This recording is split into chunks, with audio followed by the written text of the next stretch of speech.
I clutch the handwritten vows against my chest as I step off the elevator onto the 32nd floor.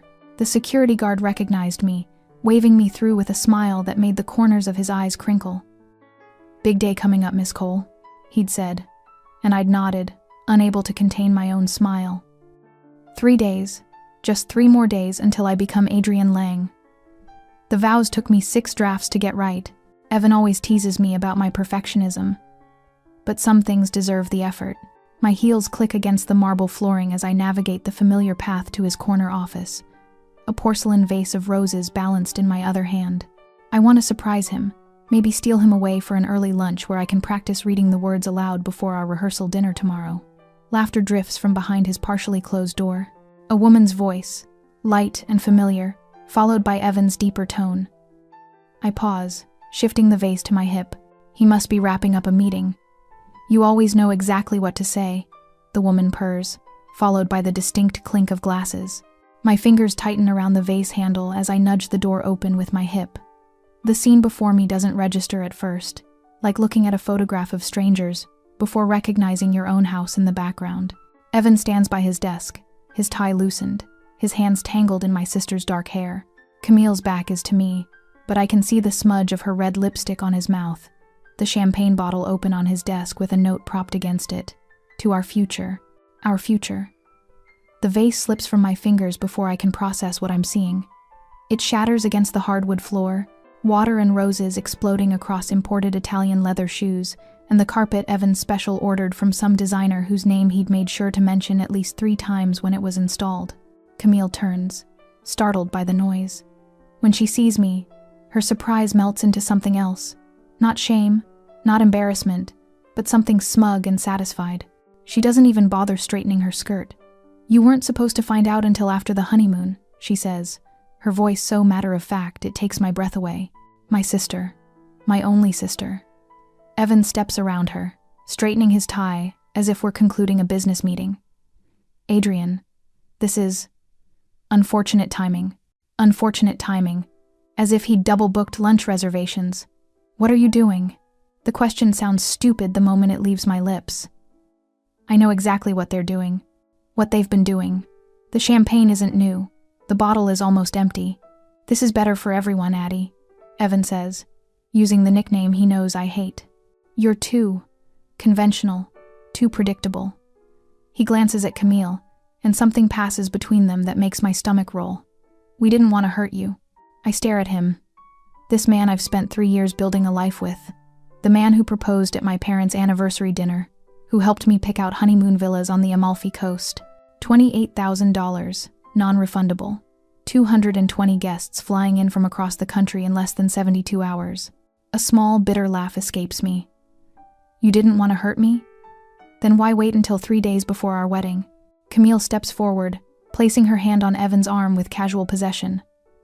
"Don't be dramatic, Addie. It's not like this is the first time." The first time. The implications hit me like a physical blow. How long? How many times have I been the fool? I think of all the late nights Evan claimed to be working. The business trips that stretched an extra day. The texts he'd shield from my view. All the signs I'd ignored because I trusted him. Because I trusted her. "He pursued me, you know," Camille continues, twisting the knife. "Said he made a mistake. That it was always supposed to be me." My mind flashes back to last Christmas, to Camille's lingering hug with Evan under the mistletoe. To Mom laughing it off. "She's just being spirited, Adrienne. Don't be so uptight." To Dad's dismissive wave. "Your sister's always been affectionate." Just like they'd dismissed it when she'd borrowed my prom date senior year, when she'd applied for the same colleges, the same internships, when she'd moved to Seattle 6 months after I did, taking an apartment 3 blocks from mine. I realize now what I've always known but never admitted. Camille doesn't want things. She wants my things, and our parents have always let her take them. "I paid for your college," I whisper, the random thought bubbling up from nowhere. "I paid for your degree when Mom and Dad said they couldn't afford both of us." Evan shifts uncomfortably, but Camille just shrugs. "And look how well it turned out. I met Evan at that alumni mixer you were too busy to attend." Her smile is razor sharp. Ironic, isn't it? Something inside me cracks. "Please, Evan," I hear myself say, hating the weakness in my voice. We can work through this. Whatever's happening, we can fix it. I hold up the vows, the paper trembling in my hand. I wrote these for you. For us. Camille laughs, the sound like breaking glass. Oh, Addie, always trying to fix things. Always sacrificing to keep everyone happy. She plucks the paper from my fingers, skimming it with theatrical interest. How sweet. But Evan needs someone who challenges him. Someone exciting. The laughter, that cruel, dismissive laughter, something shifts inside me. Heat floods my body, burning away the shock, the hurt. In its place rises something unfamiliar, rage. I straighten my shoulders, feeling my spine align vertebra by vertebra. I snatch the vows from her hand, tearing them in half, then quarters. You deserve each other, I say, my voice low and steady. I look directly at Evan, whose expression has shifted from condescension to uncertainty. All those tech investors you've been courting through my connections? Don't count on those introductions anymore. I turn to leave, stepping over the shattered vase and ruined roses. Neither of them speaks as I walk to the door. I pause at the threshold, forcing myself not to look back. Enjoy your future, I say, the words tasting like ash. I'll be busy building mine. I walk out with my head high, past the curious stares of Evan's colleagues, past the security guard whose smile now holds confusion. It's only when the elevator doors close that I allow myself to lean against the wall, my knees finally giving way as the first sob tears from my throat. 3 days after the catastrophe, I stare at my laptop screen, my coffee forgotten and cold beside me. The email from my wedding planner sits open, stark and damning in its simplicity. Not her message, "Thought you should see this, Adrian," but the forwarded email below it, from Camille, dated 2 months before my wedding day. "I'd like to discuss changing some of the arrangements," my sister had written. "Evan and I have different ideas about the reception." Evan and I. 2 months before she was caught in his arms. My fingers hover over the keyboard, trembling slightly before I close the laptop. This wasn't impulse. This wasn't a moment of weakness. This was calculated, planned. The doorbell rings. My bank manager stands on my doorstep, a manila folder tucked under his arm. "Miss Cole," he says, not quite meeting my eyes. "We found some irregularities in your accounts. Transfers you might want to review." The transfers appear in neat rows on the statements he spreads across my kitchen table. 5 of them over 8 months, redirected from my personal accounts to a business entity I recognize immediately, Lang Development Partners, Evan's company. "These required dual authentication," I say, throat tight. "I never authorized them." "I never authorized them." The manager shifts uncomfortably. "The second authentication came from a device registered to your home network." Camille had stayed with me for 3 weeks last summer when her apartment was being renovated. 3 weeks with access to my computers, my passwords, my life. My phone rings before the manager leaves.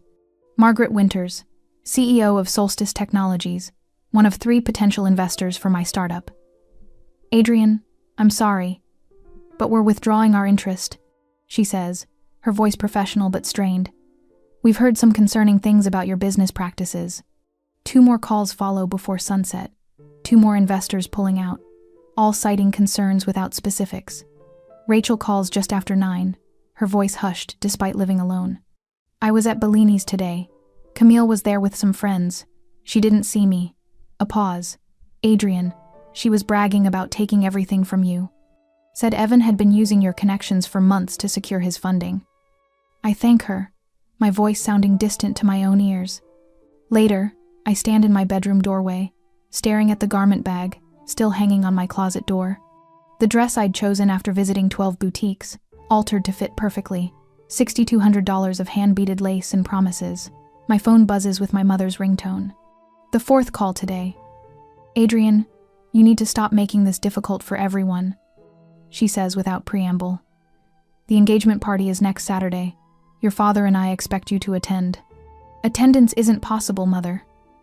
This is family," she insists, her voice cracking with practiced tears.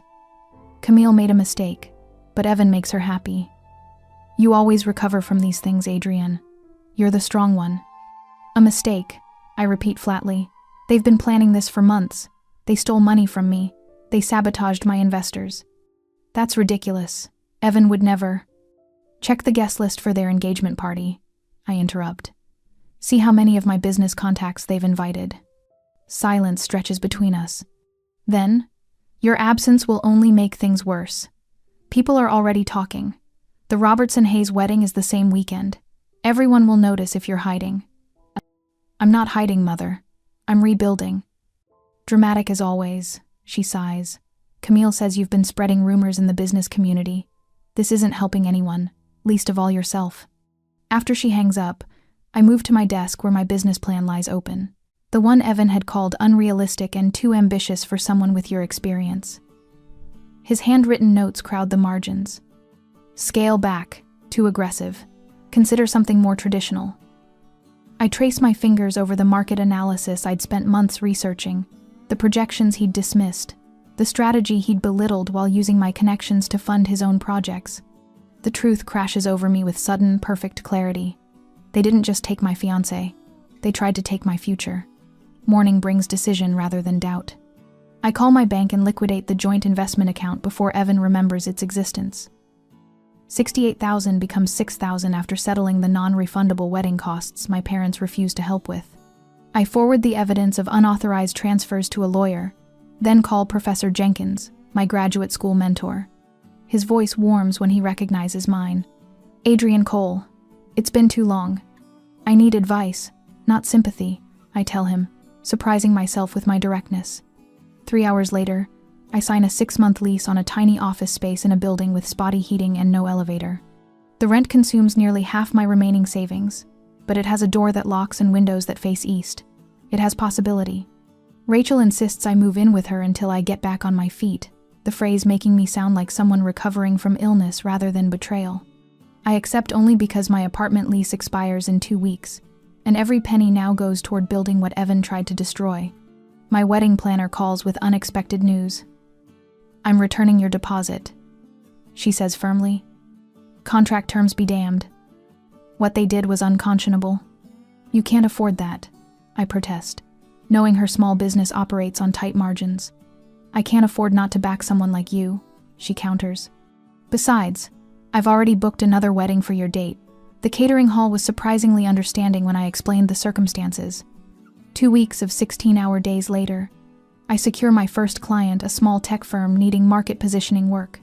They found me through Professor Jenkins rather than Evan's network. The contract barely covers my office rent, but it's mine, earned without connections or favors. My mother sends the family Christmas card without my name mentioned. My Christmas Eve consists of takeout containers and spreadsheets, while Instagram shows Camille and Evan kissing beneath the Eiffel Tower, her hand prominently displaying a diamond larger than the one he'd given me. I don't cry.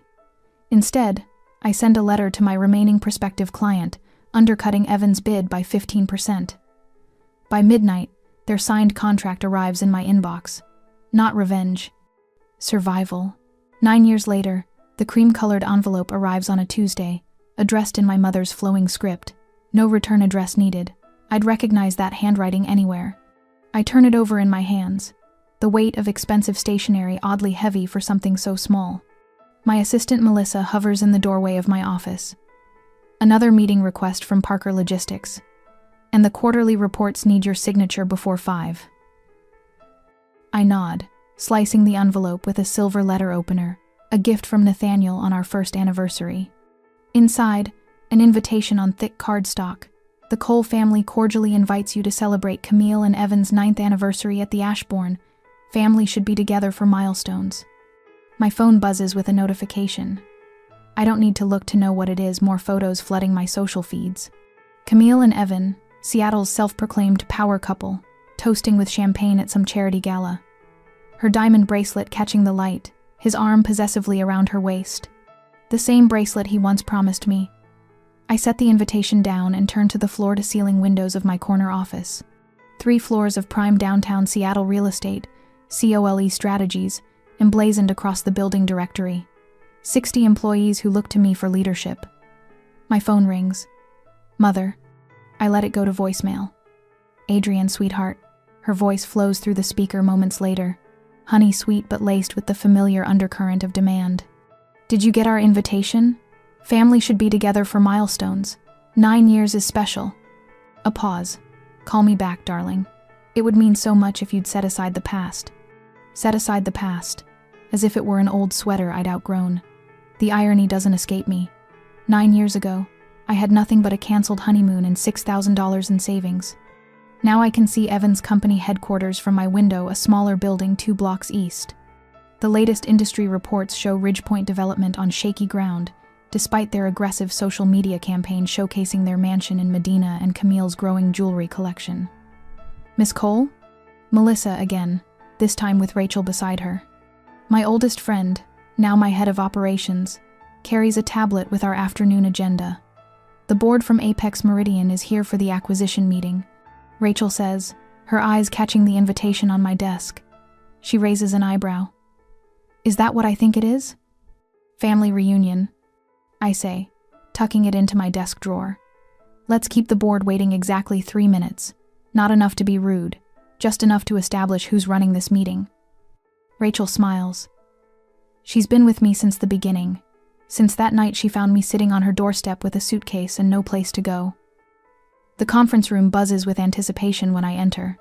12 executives in tailored suits, and at the head of the table, Nathaniel Ward.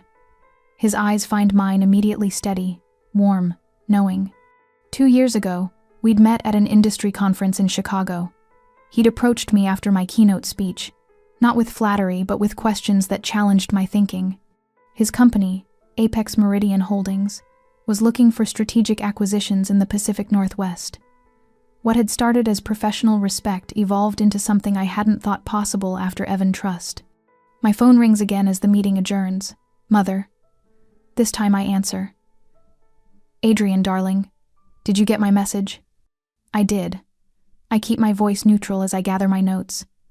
The reservation is for 7. Camille specifically requested you be there.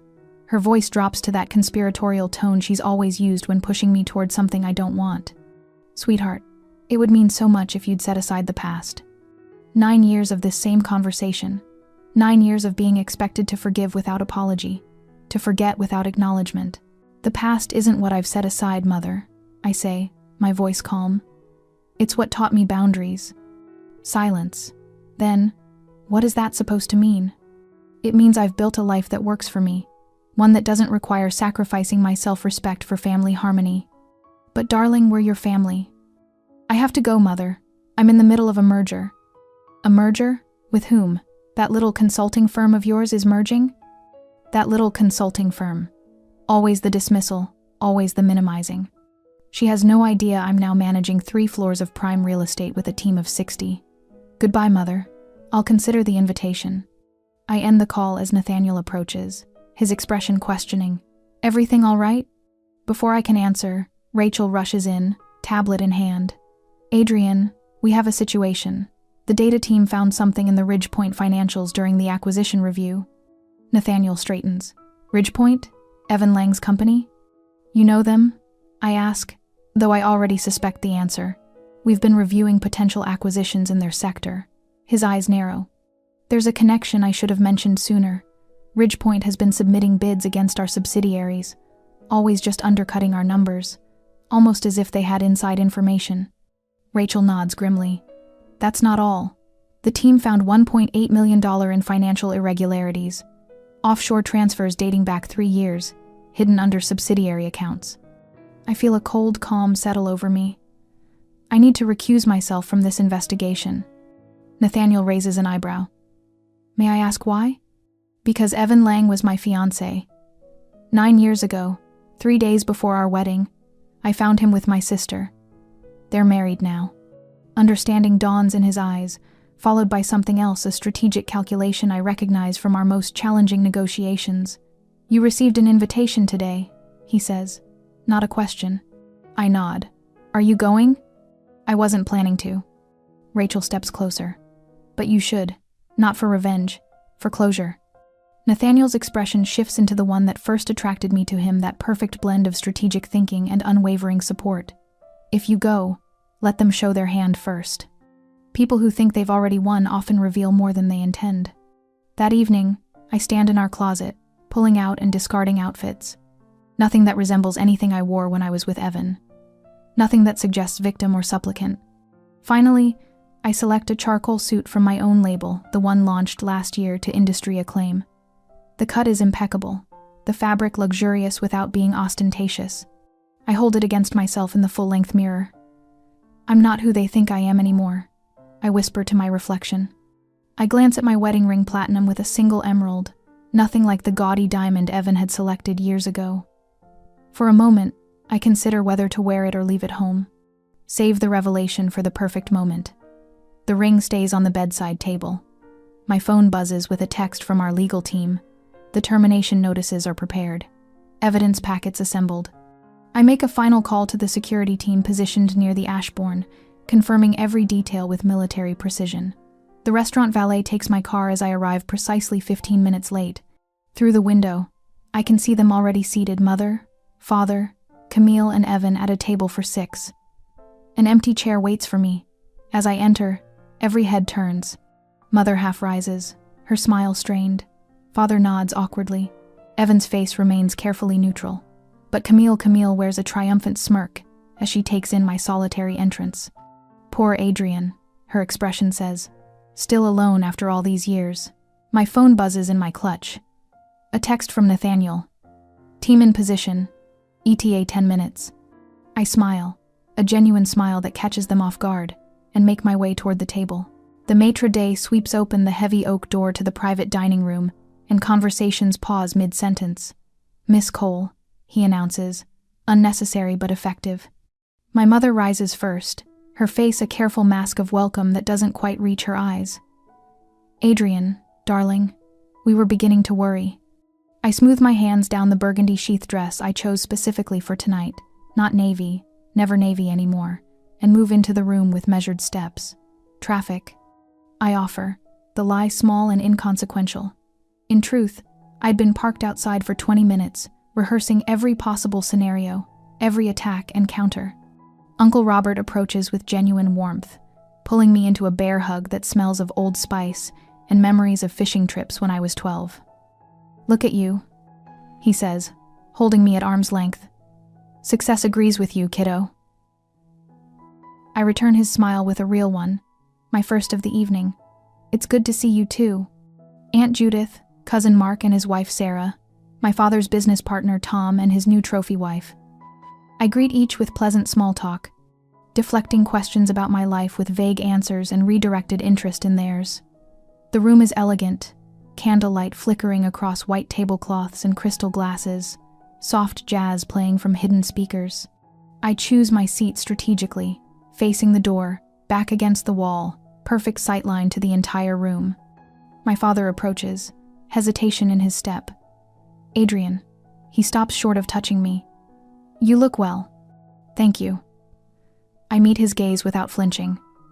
So do you.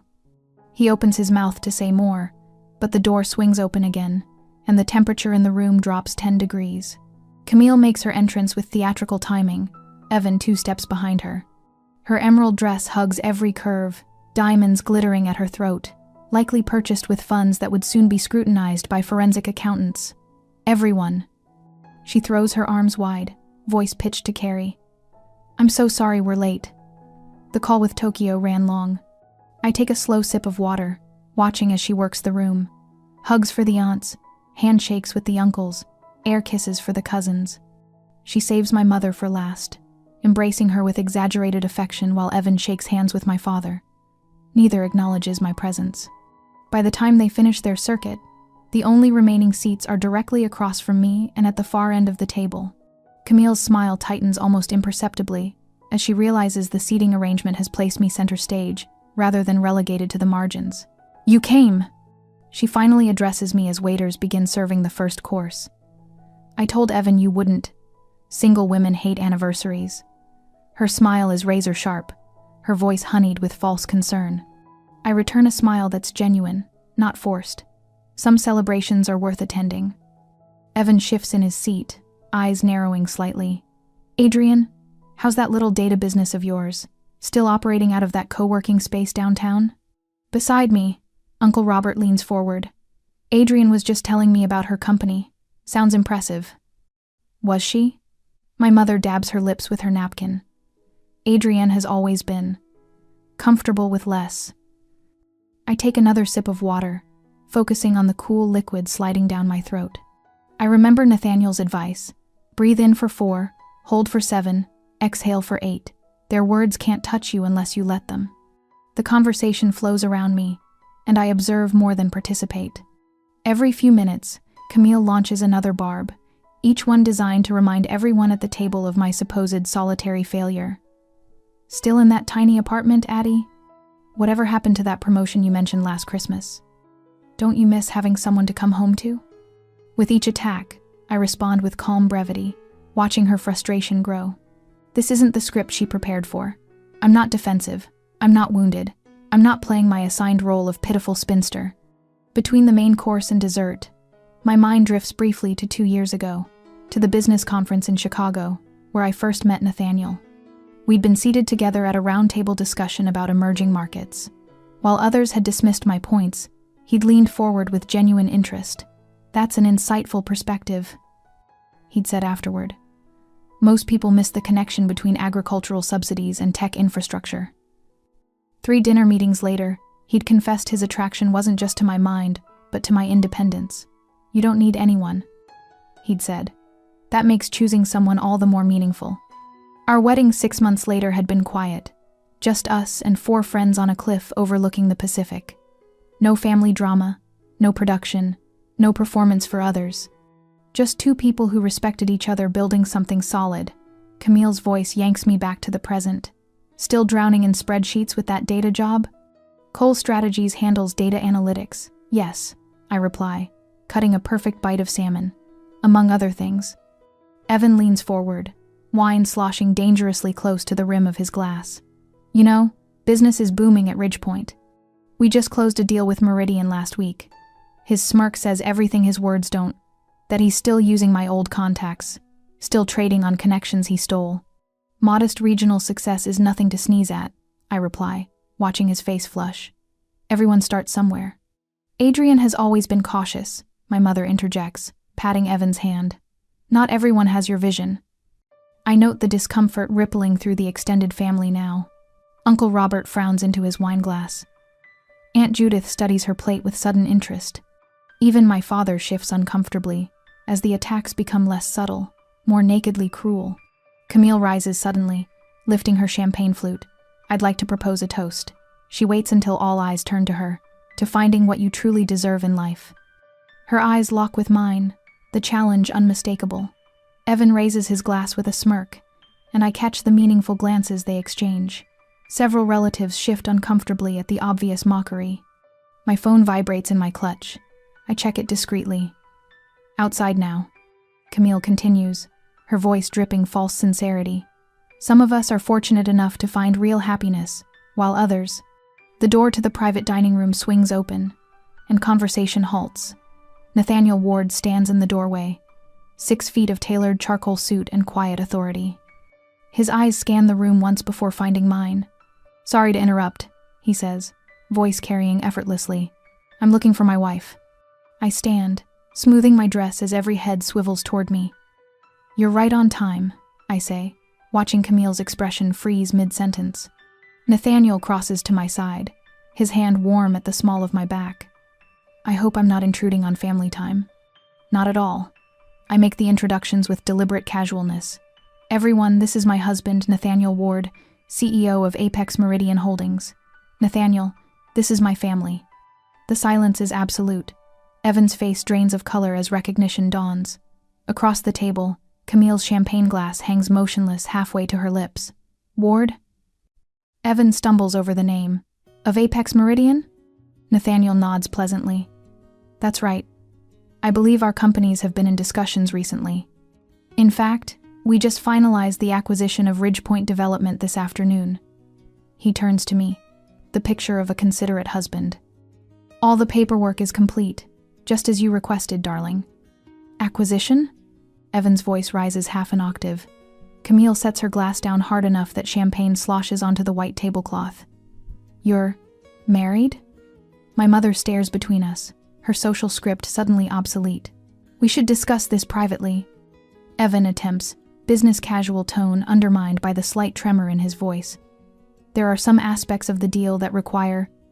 All aspects of the deal have been thoroughly reviewed, Nathaniel interrupts smoothly. The legal team was particularly interested in those offshore accounts. Evan's throat works visibly. I don't know what you're talking about.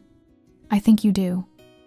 I maintain eye contact, watching the first real flicker of fear replace the smugness he's worn all evening. But we can discuss the details when the lawyers arrive. They should be here momentarily. Camille stands abruptly, chair scraping against hardwood. This is ridiculous. Whatever game you're playing. It's not a game, Camille. I turn to face my sister directly. It's consequence. For the first time in my life, I watch my sister falter, uncertainty spreading across her face as she realizes she's not in control of this narrative. And for the first time in years, I feel truly free. I watch their rapid calculations, their desperate scramble to salvage social standing in front of the extended family. Uncle Robert looks between us with undisguised interest. Cousin Valerie has stopped pretending to check her phone. I'm afraid there's been a misunderstanding, Evan continues, his voice hardening. There are long-standing personal issues clouding business judgment here. He glances meaningfully at several family members. Family history shouldn't interfere with proper corporate procedures. Camille leans close, her perfume the same brand I wore on our engagement night washing over me. Don't embarrass this family, she whispers, her nails digging into my wrist. Whatever you think you're doing, stop it now. Mother steps between us, her society smile firmly in place. Whatever this is about, we can discuss it privately, darling. No need to air family matters in public. Evan's face hardens as he turns to Nathaniel. You should know I'll fight this acquisition with every resource at my disposal. My attorneys will be very interested in this obvious conflict of interest. I'm 7 weeks pregnant. Camille's announcement cuts through the tension like a thunderclap. Her hand moves protectively to her stomach as she steps closer to Evan. We're expecting a child. Our first. Her eyes meet mine, triumph shining through manufactured vulnerability. I know how important family is to you, Adrian. For a heartbeat, my composure wavers. A child, an innocent who would be caught in this web of consequences. I feel Nathaniel's hand settle on my shoulder, warm and steady. I take a slow breath, letting the moment of uncertainty pass through me like a summer storm. Congratulations on your pregnancy, Camille. My voice remains calm, cutting through the tension with quiet authority. I reach for my phone, tapping twice our prearranged signal. The restaurant's double doors open. 2 attorneys enter, document portfolios tucked under their arms. Recognition dawns on Evan's face, followed quickly by fear. What is this? Mother hisses, but her question drowns in the rising murmurs around the table. Nathaniel steps forward. The acquisition of Ridgepoint Development closed at 2 o'clock this afternoon. His voice carries the perfect balance of professionalism and control. During due diligence, our legal team uncovered $1.8 million in hidden offshore transfers dating back 18 months. One attorney opens his portfolio, sliding documents across the table. Financial records, wire transfers, and forged approvals bearing your signature, Mr. Lang. During the investigation, I add, keeping my voice measured, I recused myself completely to avoid any appearance of conflict of interest. The evidence speaks for itself. Evan lunges for the documents, but it's too late. The second attorney distributes identical packets to key family members: Father, Uncle Robert, Aunt Sharon. Evidence compiled with methodical precision over months of investigation. These transfers, the attorney continues, pointing to highlighted dates, coincide perfectly with Mrs. Lang's purchases. She flips to another page. The Aspen vacation home, the yacht membership, the vintage car collection. This is absurd, Evan sputters, but his eyes dart frantically between the documents. These are fabricated. Camille stares at the timeline, her face draining of color as she recognizes dates, amounts, purchases. You said those were bonuses, she whispers to Evan. You said we earned them. This is revenge, she shouts suddenly, turning to me. You couldn't stand seeing us happy, so you manufactured this witch hunt. I shake my head once. No. The single word hangs in the air. It's consequence. Aunt Sharon gasps as she reaches a particular page. Uncle Robert mutters something that sounds like, "Good God," Around the table, the facade of family unity crumbles as the evidence unfolds in black and white. Father looks up from his packet, his eyes meeting mine for the first time all evening. "You did this to yourselves," he says quietly, addressing not me but Evan and Camille. "All these years," I thought. He shakes his head, leaving the thought unfinished. Evan slumps in his chair, defeat written in every line of his body. "The trust fund," he admits, looking at Camille with naked desperation. "It was supposed to solve everything. We needed the money after the Westlake project failed." Camille's makeup-perfect face crumples. "What trust fund?" Her voice rises. "What are you talking about?" "Your parents mentioned it at the engagement dinner. $2 million in a family trust." Evan's voice grows hollow. "But then we found out you couldn't access it until 40. We were already overextended." The third attorney sets a leather portfolio on the table, opening it to reveal glossy photographs and financial statements. Cole Strategies, founded by Adrian Cole 9 years ago. 3 offices, 60 employees. He flips the page. Current valuation, $420 million.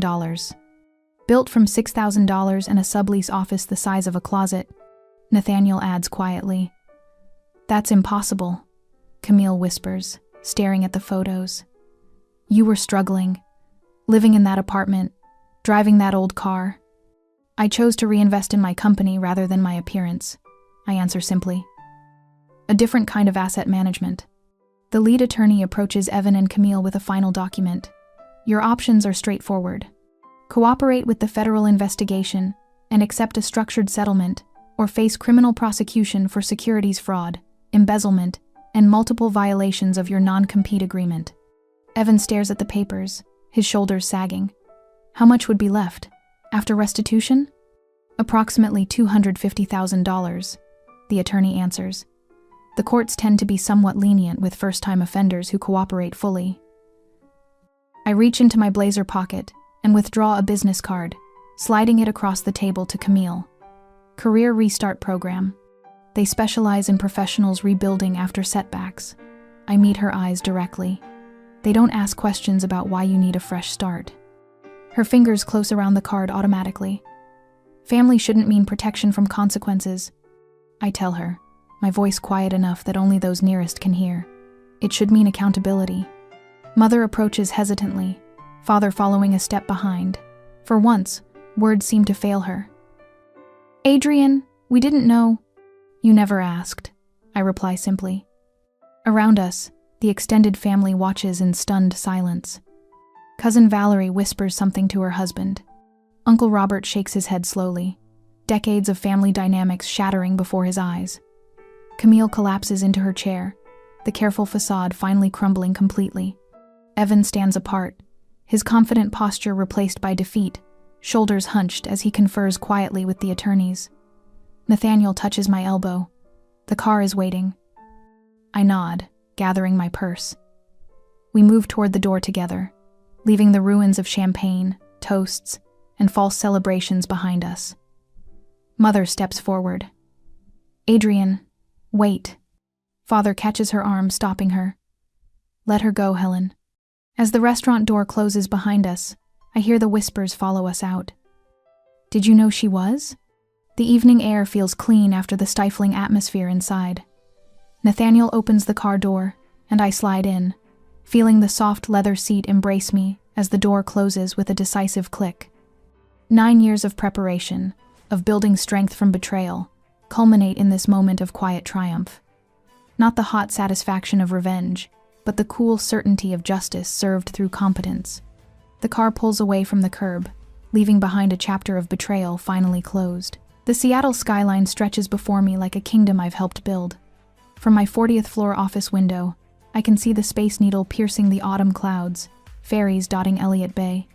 1 year after the merger, and Apex Meridian Holdings has rewritten industry standards.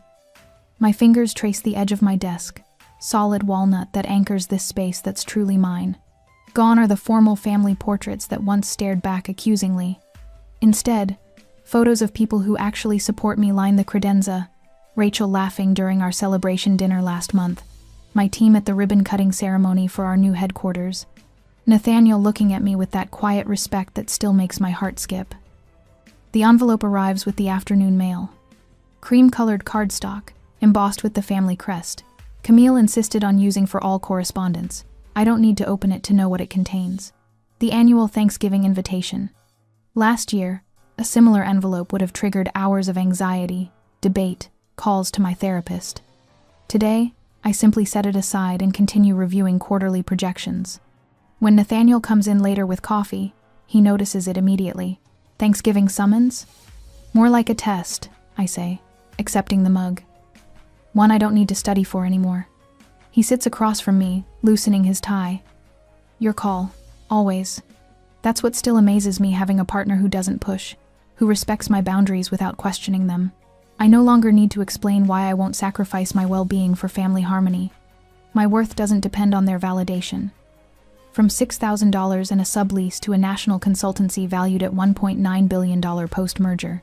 From betrayed bride to the youngest female executive co-leading a major holdings group. The journey mapped in financial reports and magazine features covering my desk. Rachel called. Nathaniel says, "Dinner tomorrow?" Rachel, who offered her couch when I had nowhere else to go. Who believed in me when even I struggled to. The foundation of my chosen family, built on authenticity rather than obligation. Perfect, I answer. The team hit their quarterly goals. Let's make it a celebration. Later, I review the monthly report from the career program. Camille's progress appears on page 3. 6 months sober, completed all coursework, opening a small interior design firm. I approve the investment check enough to help, not enough to rescue. Not reconciliation, but compassion without vulnerability. Breaking cycles matters more than punishing past wounds. When Nathaniel comes back for dinner plans, I show him the Thanksgiving invitation, finally opened. We'll attend briefly, I tell him. I've written the response already. He reads my handwritten note. We'll attend briefly. We have boundaries. Sure? He asks, without judgment. I'm not afraid to face them anymore, I say. And I'm not afraid to leave when it's time. That's the difference. As evening deepens, I gather my things. The city lights flicker on below, creating their own constellation against the early darkness. My hand rests briefly on the original business plan framed on my wall, the one Evan called unrealistic, the one that became the foundation for everything I built. I close the office door behind me, catching a glimpse of my wedding photo with Nathaniel on the corner of my desk. Simple, honest, surrounded by people who genuinely celebrated us.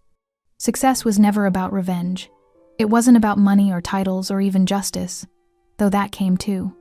Success was becoming someone my enemies could never imagine. I'd be someone who doesn't need their approval to know her worth, someone free,